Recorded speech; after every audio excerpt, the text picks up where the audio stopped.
Səfəvilər dövründə Azərbaycanda ümumilikdə sosial-iqtisadi vəziyyət istər 16-cı əsr, istər 17-ci əsr fərqi yoxdur da, yəni bu dövrlərdə bütöv verirsiniz. Səfəvilər dövləti dediyi yarandığı gündən etibarən elə Ağqoyunlu, Qaraqoyunlu dövlətlərinin bir növ varisləri hesab olunduğu üçün idarəetmə və mexanizmasından paralel olaraq torpaq mülkiyyət formaları da eyni qalmışdı, amma qismi şəkildə dəyişikliyi var idi. Bu dövrdə əsas torpaq mülkiyyət formaları divan və xalisədir. Bilirsiniz də ümumilikdə divan nə torpaqlar, dövlət torpaqları, gəlirləri birbaşa dövlət xəzinəsinə gedirdi.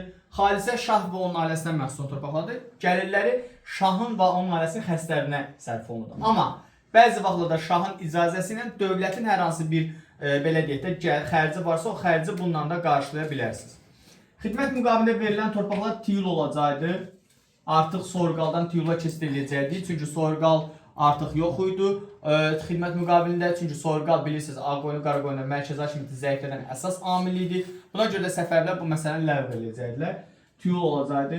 Vəqif yenə dini idarələrə məxsus olan torpaqlar hesab olunacaqdı.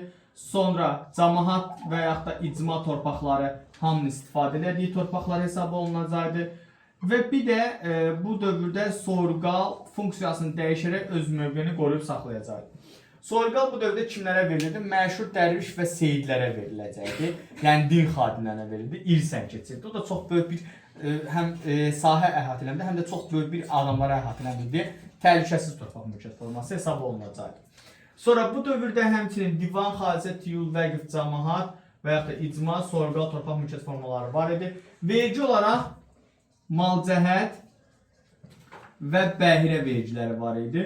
Malcəhət torpaq vergisidir, bəhri isə su vergisidir. Səfəvilər dövləti yarandığı ilk gün etibarən əhalinin vəziyyətini yaxşılaşdırmaq üçün malcəhəti altta bir qədər azaldacaqdı.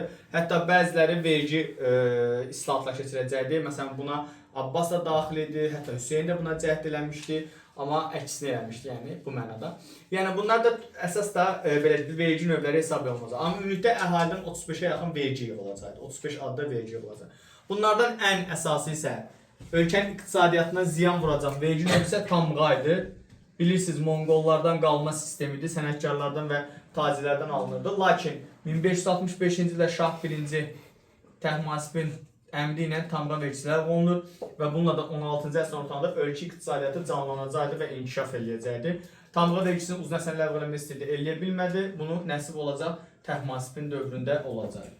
Bu dövrdə ali sosial zümrə vardı. Ali sosial zümrə 3 təbəqəyə bölünürdü.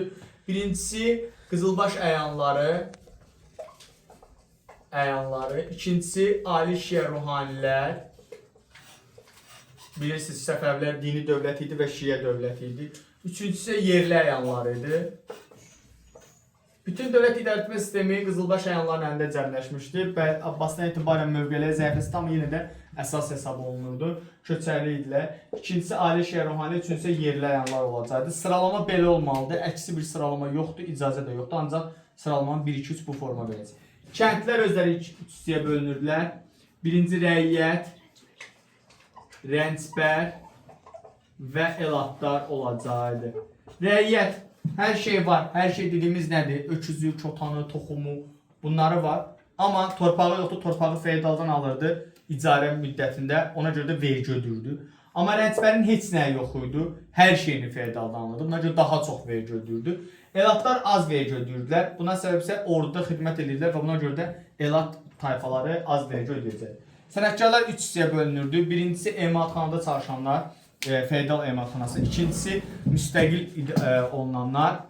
Üçüncüsü isə tacirlər qrupları olan əsnaflardaydılar. Əsnaflara adətən demək olar ki, tacirlər qrupasıdır. Burada qayda qanunlar tətbiq olunurdu. Tacirlər arasında məlik tüccar var idi. Bu tacirlər arasında münasibətləri nizamlayırdı və rəqabəti sağlam şəkildə aparılmasını nəzarət edirdi. Azərbaycanda bilirsiniz də bu dövrdə şəhəriyyətinə baxanda Bakı ən böyük liman şəhəri idi. İkinci şəhərimiz Dərbənd olacaq liman şəhəri olaraq. Sonra bu dövrdə Beyləqan şəhəri Monqollardan bu tərəfə özünə həll gələ bilməmişdi, dağıdılmışdı. Səlcuq canişinliyi mərkəzi idi. Sonra Gəncə şəhəri xristian dünyası, İslam dünyası arasında mübarizə istinad qalası hesab olunacaqdı. Həm də Qarabağ bəylərbəyliyi mərkəzi idi. Şirvan həm Şirvan bələbəliyin mərkəzi idi, həm Şirvanşah dövlətinin qədim paytaxtı olmuşdur, həm də bura ipəkçilik mərkəzi idi. Bir də burada Ərəş var idi. Ərəş də burada ipəkçilik mərkəzi hesab olunurdu. Təbriz Azərbaycan bələbəliyinin mərkəzi idi. Azərbaycanın ilk səfərdə dövlətin paytaxtı idi. Yəni ilk dövrlərdə Qeysəriyyə bazarı burada bilirsiniz ən böyük bazar hesab olundu. Həsən Padşahın əmri ilə tikilmişdi. Lakin sonrakı dövrlərdə 1555-ci ildə paytaxtın köçürülməsi bu Təbriz şəhərinin nüfuzunun aşağı salınmasına gətirib çıxaracaqdı. Buna şəhərlərdə orada nə qədər şəhər var, hamısını öyrənməlisiniz, oxumalısınız, vacibdir. Bu dövrdə Azərbaycanda əsas istehsalat olunan şey ipək idi. İpək istehsalatı daha vacib idi. İpək Avropa bazarlarının çox böyük tələb irəli sürülürdü və tələb görürdü.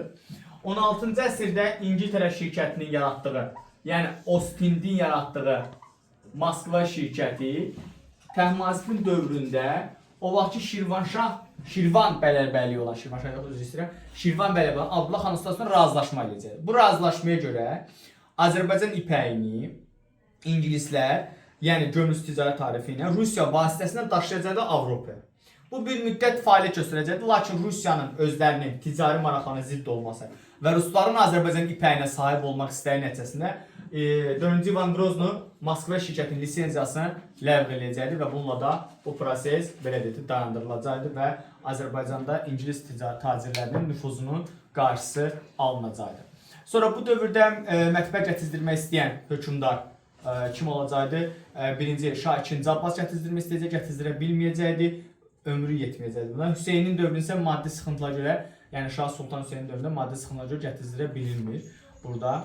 Sonra bu dövrdə həmçinin mədəniyyətə baxdığımızda oradakı bütün şəxsiyyətlər var, astronomlardır, nə bilim, ədəbiyyatçılardır, onların hamısını əzbərlisiz, tarixçilərdir, kimin tarixçisidir birbaşa əzbərləyəcəksiniz. Yəni rəssamlar falan, xanəndələr hamısı getməlidir, bilməlisiniz. Yəni burada bilirsiniz Səfəvi dövləti türk dövləti idi ki, deyə rəsmi danışıq dili türk dilidir. 16-cı 17-ci əsrdə tamamilə rəsmi danışıq dili türk dili olub. Bunu digər bir çox Avropa səyyahlarının və əsərlərində və öz bioqrafiyalarında qeyd olunur.